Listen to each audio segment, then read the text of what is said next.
Delhi public school सूरत के 10वीं कक्षा के सभी विद्यार्थियों को मेरा नमस्कार।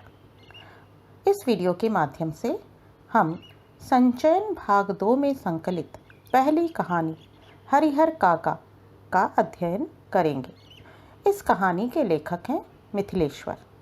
मिथिलेश्वर का जन्म 31 दिसंबर 1950 को बिहार के भोजपुर जिले के बैसाडीह गांव में हुआ था।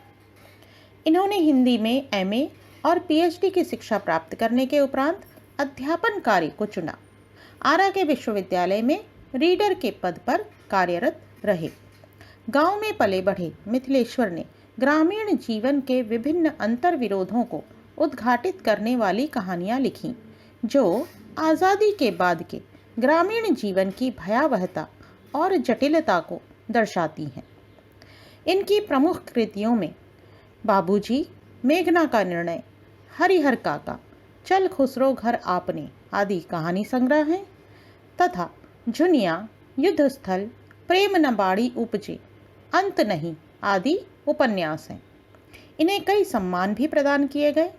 सोवियत लैंड नेहरू पुरस्कार, यशपाल पुरस्कार, अमृत पुरस्कार, अखिल भारतीय पुरस्कार, साहित्य मार्तंड सम्मान और कई अन्य पुरस्कारों से इन्हें सम्मानित किया गया। हरिहर काका कहानी का संपूर्ण कथानक ग्रामीण परिवेश से संबंधित है। इस कहानी के माध्यम से दो महत्वपूर्ण संस्थाओं, घर और धर्मस्थल की मानव जीवन में भूमिका का परिचय प्रदान करने का प्रयास किया गया है। घर ऐसा स्थान जहां मनुष्य अपनों के सुख दुख, विपत्ति, बीमारी, हर्ष उल्लास आदि में एक दूसरे के काम आना सीखता है। अपनेपन की भावना विकसित होने के कारण परस्पर सहयोग की प्रवृत्ति भी पनपती है। अपनों की उन्नति का मार्ग प्रशस्त करने की सीख और अवसर प्राप्त करता है तथा प्रदान भी करता है। धर्मस्थल मनुष्य की इसी अपनेपन, सहृदयता, सहयोग की भावना को प्राणी मात्र तक विस्तृत करने की समझ और संस्कार प्रदान करता है। विश्व बंधुत्व की भावना का विकास करता है। घर और धर्मस्थल नामक दोनों ही संस्थाएं जब अपने मूल स्वभाव को त्याग देती हैं तो समाज में अराजकता, अनाचार और अन्याय का साम्राज्य व्याप्त हो जाता है। प्रस्तुत कहानी के माध्यम से लेखक ने कुछ ऐसी ही परिस्थितियों का सजीव चित्रण किया है। ग्रामीण पारिवारिक जीवन के साथ साथ धर्म स्थलों और धर्म के ठेकेदार कहे जाने वालों में भी घर करती जा रही स्वार्थ लोलुपता की भावना को बखूबी उजागर किया है। वृद्ध और निसंतान हरिहर काका के लिए ये दोनों ही संस्थाएं काल और विकराल बन जाती हैं। उनका एकमात्र लक्ष्य हरिहर काका की जमीन हथियाना था। पारिवारिक संबंधों में भाईचारे की भावना के स्थान पर स्वार्थ लिप्सा और धर्म स्थलों में पनप रही हिंसा वृत्ति को इस कहानी के माध्यम से प्रस्तुत करने का प्रयास किया गया है। यह कहानी केवल ग्रामीण ही नहीं बल्कि शहरी जीवन की वास्तविकता को भी उजागर करती है, क्योंकि आजकल शहरों में भी इस प्रकार की प्रवृत्ति दिखाई दे रही है। हरिहर काका कहानी का सार। आपकी सुविधा के लिए संपूर्ण कहानी को कुछ हिस्सों में बांट दिया गया है। सबसे पहले हम कथावाचक और हरिहर काका के बीच संबंध के विषय में चर्चा करेंगे। प्रस्तुत कहानी के माध्यम से एक वृद्ध ग्रामीण के चरित्र और मनोदशा को दर्शाया गया है। कथाकार और हरिहर काका दोनों पड़ोसी थे। इस नाते दोनों ही परिवारों में घनिष्ठ संबंध थे। हरिहर काका निसंतान थे, अर्थात उनकी कोई संतान ना थी। अतः बचपन में वे लेखक को पुत्र की भांति प्यार दुलार किया करते थे। उन्हें कंधे पर बैठाकर घुमाया करते थे। जब लेखक बड़े हुए तो वे हरिहर काका के पहले मित्र बने, मानो उन्होंने लेखक से दोस्ती करने के लिए ही इतने वर्षों तक प्रतीक्षा की हो। दोनों के बीच गहरी दोस्ती हो गई थी। काका लेखक से कोई बात नहीं छुपाते थे, खुलकर उनसे अपना सुख दुख बांटा करते थे। परंतु कुछ पारिवारिक, सामाजिक और धार्मिक परिस्थितियों के कारण काका ने मौन धारण कर लिया था और अब वे कथाकार से भी बातें नहीं करते थे। काका की इस दयनीय स्थिति को देखकर कथाकार व्यथित हो गया, दुखी हो गया। उसे चिंता सताने लगी। उनकी हालत सुधारने का कोई उपाय उसे सूझ नहीं रहा था। लेखक का गांव कस्बाई शहर आरा से 40 किलोमीटर दूर हसन बाजार बस स्टैंड के पास स्थित है। गांव की कुल आबादी 2,500-3 हजार की ही है, अर्थात एक छोटा सा गांव है। गांव में 3 प्रमुख स्थल हैं। गांव के पश्चिम में एक बड़ा सा तालाब, मध्य में बरगद का पुराना वृक्ष और पूरब में ठाकुर जी का विशाल मंदिर, जिसे ठाकुर बाड़ी कहा जाता है। इस ठाकुर बाड़ी की स्थापना कब हुई, इसकी सटीक जानकारी किसी को भी नहीं है। कहा जाता है कि वर्षों पहले एक संत वहां आकर निवास करने लगे थे। वे सुबह शाम ठाकुर जी की पूजा करते और लोगों के मन में धार्मिक भावना जागृत किया करते थे।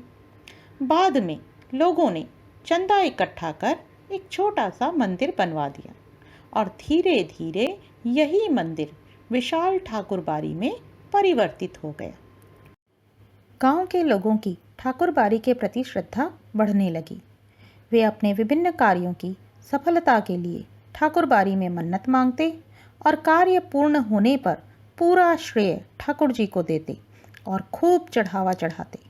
गांव में प्रत्येक शुभ कार्य, पर्व, त्योहार आदि की शुरुआत ठाकुर बाड़ी से ही होती। फसल कटने पर एक हिस्सा पहले ठाकुर बाड़ी को भेंट किया जाता। जब गांव में कोई प्राकृतिक आपदा आती तो ठाकुर बाड़ी के द्वार गांव वासियों की सहायता के लिए खुल जाते। ठाकुर बाड़ी में तंबू लगा दिए जाते और अखंड हरि कीर्तन शुरू हो जाता। हरिहर काका 4 भाई हैं। चारों भाइयों का भरा पूरा संयुक्त परिवार है। हरिहर निसंतान विधुर हैं, अर्थात न तो उनकी कोई संतान है और न ही पत्नी जीवित हैं। परिवार के पास कुल 60 बीघे खेत हैं, जिसमें हरिहर की 15 बीघे ज़मीन सबसे अधिक उपजाऊ ज़मीन है और भाइयों की इस पर नज़र है। परिवार में काका की स्थिति अत्यंत दयनीय है।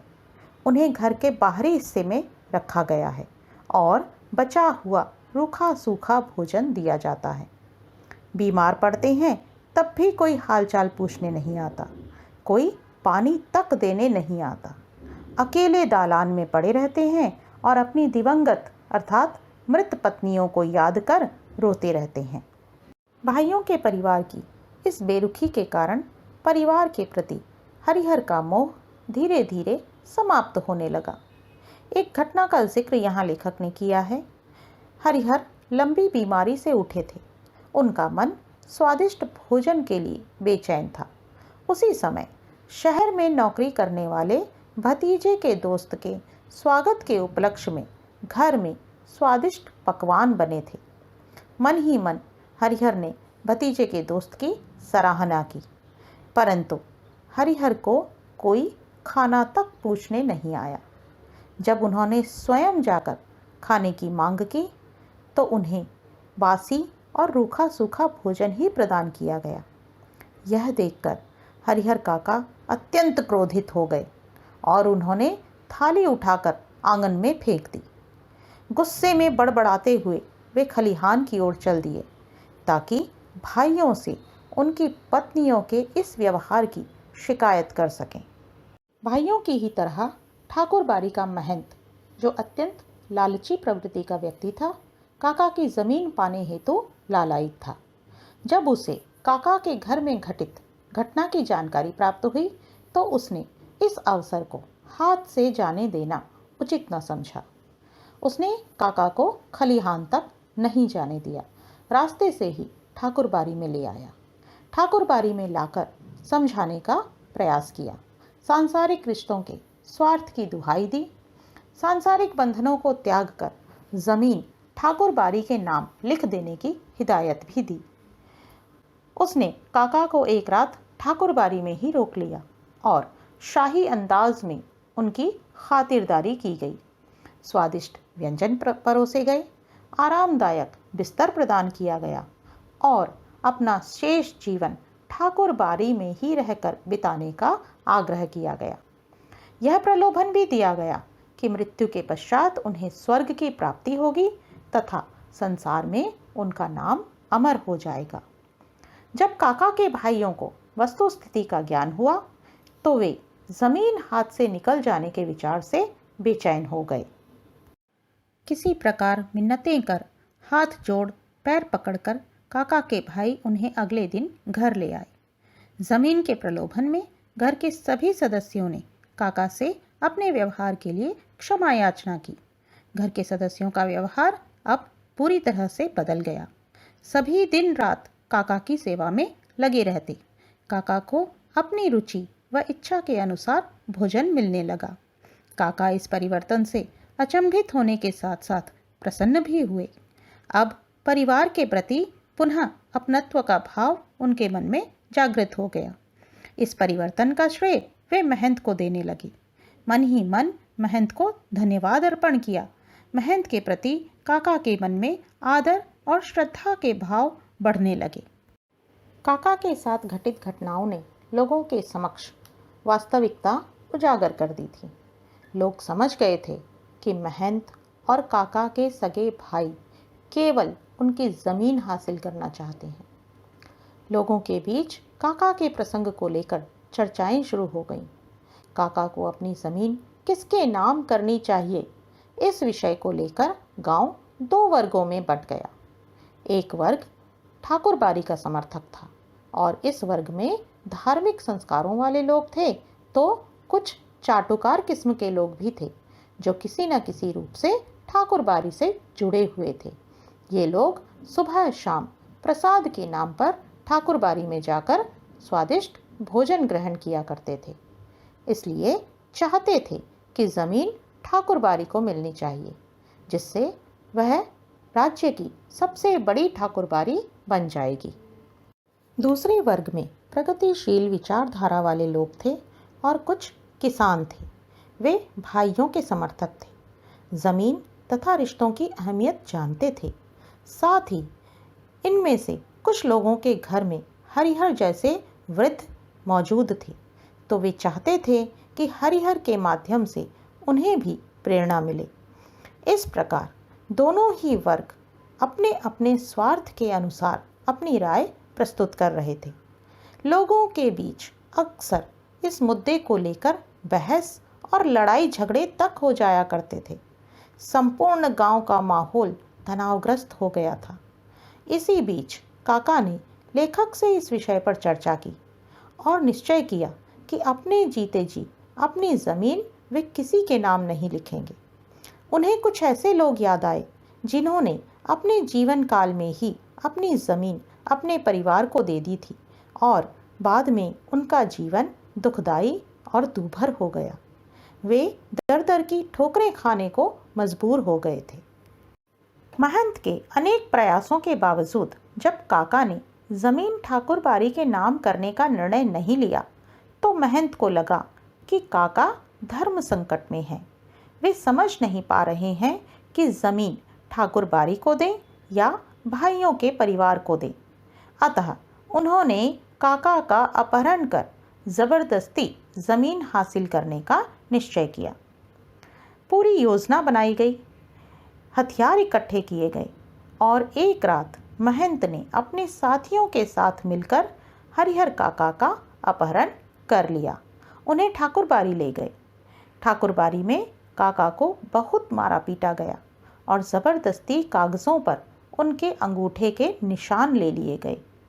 तीनों भाई गांव वालों के साथ मिलकर काका को छुड़ाने ठाकुर बारी पहुँचे, लेकिन ठाकुर बारी से हमला होने पर, गोलीबारी होने पर सभी गांववासी भाइयों को अकेला छोड़कर भाग गए। अंततः भाइयों ने पुलिस की मदद ली और बड़ी मुश्किल से सुबह होने पर काका को अत्यंत ही बुरी हालत में ठाकुर बारी से बरामद किया गया।